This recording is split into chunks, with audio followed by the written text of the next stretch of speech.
छत्तीसगढ़ के दूसरे चरण के चुनाव के नामांकन का आखिरी दिन, जहां राजनांदगांव से बीजेपी प्रत्याशी आज भरेंगे पर्चा।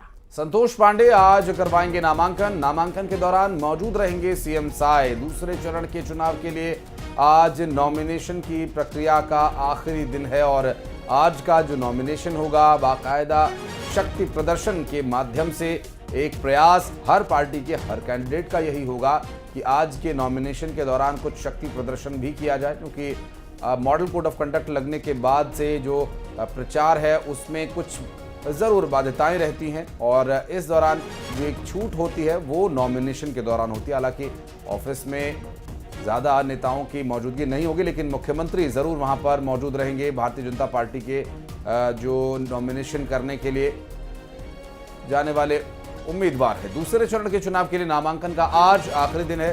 संतोष पांडे आज अपना नॉमिनेशन फाइल करेंगे। तो राजनांदगांव से बीजेपी प्रत्याशी आज भरेंगे पर्चा। संतोष पांडे आज नामांकन दाखिल करेंगे और आप ये देखें कि दूसरे चरण के नामांकन के दौरान आज आखिरी दिन है और इसमें इस नामांकन में मुख्यमंत्री साय भी मौजूद रहेंगे।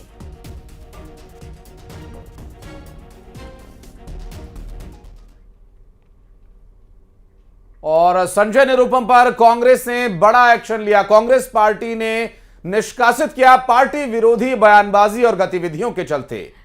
तो आप ये देखिए कि पार्टी विरोधी बयानबाजी और गतिविधियों के चलते निष्कासित किया गया है। पार्टी ने 6 साल के लिए दिखाया बाहर का रास्ता। बड़ी खबर आपको दे रहे हैं, संजय निरुपम पर कांग्रेस ने बड़ा एक्शन लिया है।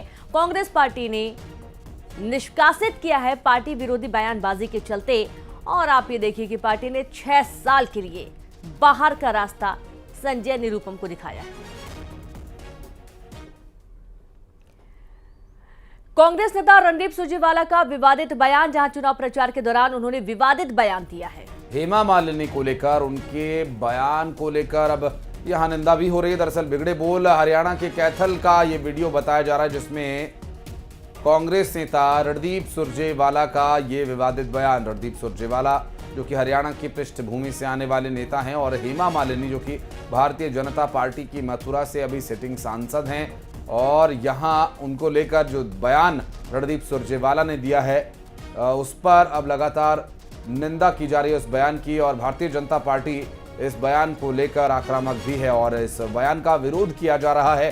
कांग्रेस नेता रणदीप सुरजेवाला का यह विवादित बयान, हरियाणा की पृष्ठभूमि से आने वाले रणदीप सुरजेवाला के चुनाव प्रचार के दौरान दिए गए बयान को लेकर अब भारतीय जनता पार्टी के कार्यकर्ता विरोध जता रहे हैं और इस बयान का वीडियो हरियाणा के कैथल का बताया जा रहा है, जहां से एक जमाने में रणदीप सुरजेवाला चुनाव लड़ा करते थे। हालांकि एक लंबा समय गुजर गया है उन्हें कोई भी चुनाव लड़े हुए, और एक आखिरी जो उपचुनाव वे हारे उसके बाद से अभी तक न तो विधानसभा और न ही किसी लोकसभा चुनाव में वे नजर आए हैं। और ये देखिए प्रचार के दौरान का संभवतः ये वही वीडियो है। एक बार आपको सुनवाते हैं क्या कुछ इस दौरान वीडियो में उन्होंने कहा था। चुनाव प्रचार के दौरान दरअसल ये विवादित बयान उन्होंने हेमा मालिनी को लेकर दिया।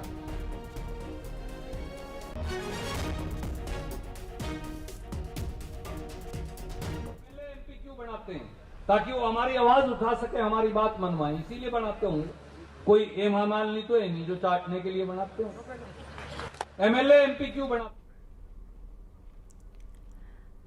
राजनांदगांव लोकसभा सीट पर कांग्रेस से पूर्व मुख्यमंत्री भूपेश बघेल के प्रत्याशी बनने के बाद सीट पर मुकाबला रोमांचक नजर आने लगा है। दरअसल प्रदेश की निगाह इसी सीट पर टिकी हुई है और इस बीच नामांकन दाखिल करने की अंतिम तारीख, इस सीट से बड़े पैमाने पर लोगों ने अपनी दावेदारी करते हुए सर्वाधिक फॉर्म लेकर प्रदेश में इस लोकसभा सीट को चर्चा में ला दिया।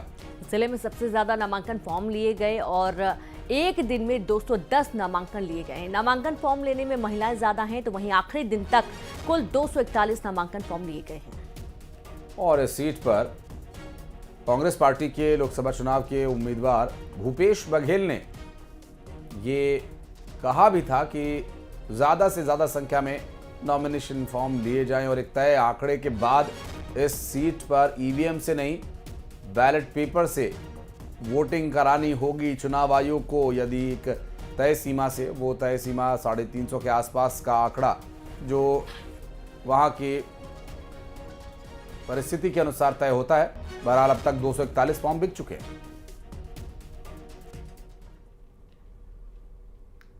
मध्य प्रदेश का मजबूत गढ़ कहे जाने वाले मालवा निवाड़ में भारतीय जनता पार्टी के राष्ट्रीय अध्यक्ष जगत प्रकाश नड्डा लोकसभा क्लस्टर बैठक लेने के लिए इंदौर के ब्रिलियंट कन्वेंशन सेंटर पहुंचे। बैठक में मुख्य अतिथि के तौर पर नड्डा शामिल हुए। उन्होंने इंदौर, धार, खंडवा, खरगोन और रतलाम लोकसभा सीटों के क्लस्टर के प्रभारी के साथ महत्वपूर्ण बैठक की और बैठक में कैलाश विजयवर्गीय, डिप्टी सीएम जगदीश देवड़ा, तुलसी सिलावट सहित 6 मंत्री, मध्य प्रदेश के संगठन महामंत्री और संगठन के कई पदाधिकारी, वर्तमान विधायक, पूर्व विधायक शामिल हुए।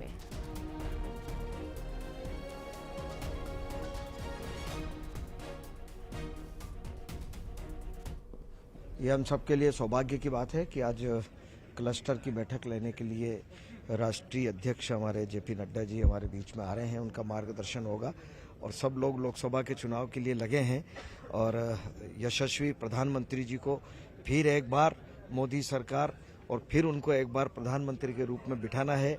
अब की बार 400। ये चुनाव प्रबंध समिति की बैठक है और कोर कमेटी की बैठक है। इसमें हर लोकसभा के जो चुनाव प्रबंधन समिति है वो सब हैं।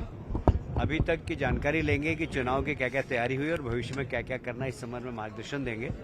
क्योंकि हमारे यहाँ ये बात सही है कि संगठन एक महत्वपूर्ण होता है और इसलिए राष्ट्रीय अध्यक्ष इन सब संगठन के कार्यकर्ताओं की बैठक ले रहे हैं जो कि चुनाव की प्रबंधन में जवाबदार कार्यकर्ता है। छिंदवाड़ा जीतेंगे हम, 200% जीतेंगे और छिंदवाड़ा में मेरा टारगेट 5 लाख का है। 5 लाख से ऊपर से जीते हम। कमलनाथ जी अपनी सीट बचा लेंगे तो बहुत अच्छा होगा। कार्यकर्ताओं का उत्साह, जोश और लोकसभा में जो लोग काम में लगने वाले हैं उनको हर बूथ पे 370 वोट कैसे बढ़े, इसके टिप्स माननीय राष्ट्रीय अध्यक्ष जी ने दिए हैं और हम उनका शब्दशः पालन कर कर हारे हुए बूथों पर जीतना और जीते हुए बूथ पे 370 वोट बढ़ाना, ये काम में हम लगे हुए हैं और मनोबल। कोरबा में फ्रिज का कंप्रेसर फटने से मैकेनिक की मौत का मामला सामने आया है। हादसे में सहकर्मी घायल हुआ है। आपको बता दें कि इलाज के लिए निजी अस्पताल में भर्ती कराया गया था। रेफ्रिजरेटर के कंप्रेसर में गैस रिफिलिंग के लिए बाइक से कोरबा से आया हुआ था और पुराना पवन टाकीज रेलवे फाटक के पास ये दुर्घटना हुई है। सिटी कोतवाली पुलिस मर्ग कायम कर आगे की कार्रवाई में जुटी हुई है।